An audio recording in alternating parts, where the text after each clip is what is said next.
আসসালামু আলাইকুম প্রিয় বন্ধুরা, যে যেখান থেকে আমার এই ভিডিওটি দেখছেন সবাইকে নতুন এই ভিডিও দেখার আমন্ত্রণ জানাচ্ছি। কোনো রকম প্রিজারভেটিভ এবং কেমিক্যাল রং ছাড়া এই সসটি আমি তৈরি করেছি।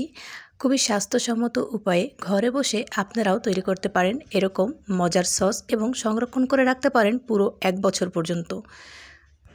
যে কোনো খাবারের স্বাদ বাড়াতে টমেটো সসের কিন্তু কোনো জুড়ি নেই। আর এই টমেটো সস কিন্তু আমরা খুব সহজেই বাসায় বসে তৈরি করে নিতে পারি। তো টমেটো সস তৈরি করতে প্রথমেই আমার টমেটোগুলো লাগছে। তো টমেটো নিয়ে নিয়েছি আমি, পাকা পাকা টমেটো দেখে নিয়ে নিয়েছি এবং ফ্রেশ টমেটো নিয়েছি। অবশ্যই পাকা এবং ফ্রেশ টমেটো বেছে নিতে হবে। তো প্রথমেই আমি এই টমেটোগুলোকে কেটে নেব। প্রথমে ধুয়ে নিয়েছি, তারপর এখন কেটে নেব। তো তোমরা দেখে হয়তো বুঝতে পেরেছো আমি কিন্তু একটা টমেটোকে 4 ভাগ করে কেটে নিয়েছি। তো এভাবেই সব টমেটোগুলোকে আমি কেটে নেব। যে কোনো স্ন্যাক্স আইটেম অথবা পাস্তা নুডলসের সাথে কিন্তু এই টমেটো সস খেতে অসম্ভব ভালো লাগে। তো প্রথমেই আমি কিন্তু টমেটোগুলো দিয়েছি, তারপর এখন এলাচ, দারচিনি, তারপরে তেজপাতা, লবঙ্গ এবং দিয়েছি গোলমরিচ, আর দিয়েছি আমি এখানে পেঁয়াজ বাটা। তো দিয়ে দিলাম রসুন বাটা। আর তোমরা চাইলে এখানে আস্তটাও দিতে পারো, আস্ত পেঁয়াজ, রসুন, আদা বাটা দিতে পারো বা আস্তও দিতে পারো। দিয়ে দিয়েছি পরিমাণ মতন লবণ আর জিরা আর ধনিয়ার গুঁড়া। এখানে দিয়ে দেবো আমি শুকনা মরিচ কয়েকটা। তো তোমরা ঝাল বেশি খেলে অবশ্যই ঝালের পরিমাণটা বেশি দিতে পারবে। তো ঢেকে দিয়েছি। দেখো এখানে কিন্তু কোনো পানি ব্যবহার করা যাবে না, টমেটোতে কিন্তু অনেকটা পানি ছেড়ে দেবে, সেটা দিয়ে টমেটোটাকে সেদ্ধ করে নিতে হবে। আমি যেভাবে টমেটোর সসটা তৈরি করেছি তোমরা যদি হুবহু এভাবে ট্রাই করে দেখো তাহলে কিন্তু বাজারের টমেটোর সসের থেকেও তোমাদের সসটা কিন্তু বেশি মজার হবে। আমি কিন্তু টমেটোর সসটাকে মিশিয়ে নিয়েছি, আবার ঢেকে রান্না করব। তো এখন অনেকটা পানি ছেড়ে দিয়েছে, দেখতেই পাচ্ছ। আর টমেটোটা মোটামুটি সেদ্ধ হয়ে গেছে। তো আমি আর একটু বেশি করে সেদ্ধ করে নেব আর আরেকটু পানিটা টানিয়ে নেব। তো ঢেকে দিলাম। তো দেখো এখন কিন্তু আরও পানি বের হয়েছে। এ পর্যায়ে আমি চিনি দিয়ে দেব। তো চিনিটা তোমাদের পরিমাণ অনুযায়ী দিতে পারো।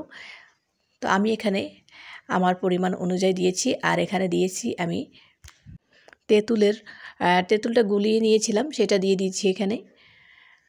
এখন আমি ব্লেন্ডার জারে একটু ঠান্ডা হয়ে যাওয়ার পরে ব্লেন্ড করে নেব।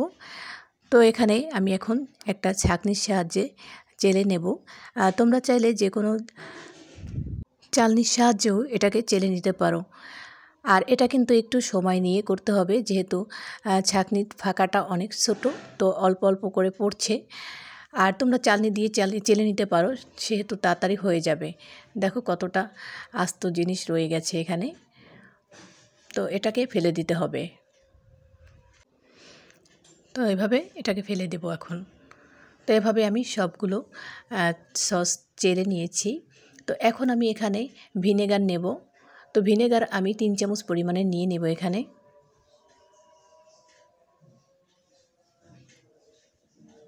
তো আমি কর্নফ্লাওয়ার নিয়ে নেব এখন। আমি ভিনেগারের সাথে কর্নফ্লাওয়ারটা মিলিয়ে নেব, তাহলে আর এখানে এক্সট্রা কোনো পানি দিতে হবে না। তো আমি 2.5 চামচ পরিমাণের কর্নফ্লাওয়ার এখানে দিয়ে দিয়েছি। তোমরা তোমাদের পরিমাণ অনুযায়ী দেবে। আমি কিন্তু 3 কেজি সস তৈরি করেছি, 3 কেজি টমেটো দিয়ে সস তৈরি করেছি। আর সেই হিসাবে আমি এখানে কর্নফ্লাওয়ার আর ভিনেগার ইউজ করলাম।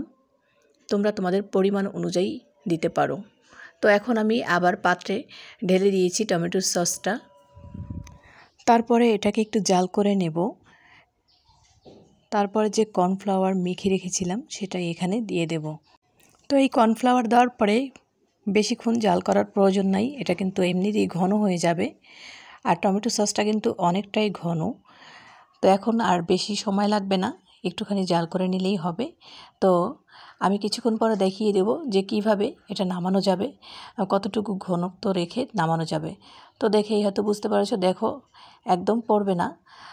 তো আমি আরেকটু জাল করে নেব। তার একটু জাল করে নামিয়ে নিয়েছি। আর এখন ঠান্ডা হওয়ার পরে কিন্তু আমি একটা বোতলে ভরে নিয়েছিলাম, একটা কাচের জারে ভরে নিয়েছি। আর এখানে একটু বাটিতে ঢেলে নিয়েছিলাম। তো দেখো দোকানের মতন পারফেক্ট টমেটো সস কিন্তু বাসায় আমি তৈরি করে ফেলেছি, আর খুবই সামান্য উপকরণ দিয়ে, যা আমাদের রান্নাঘরেই থাকে।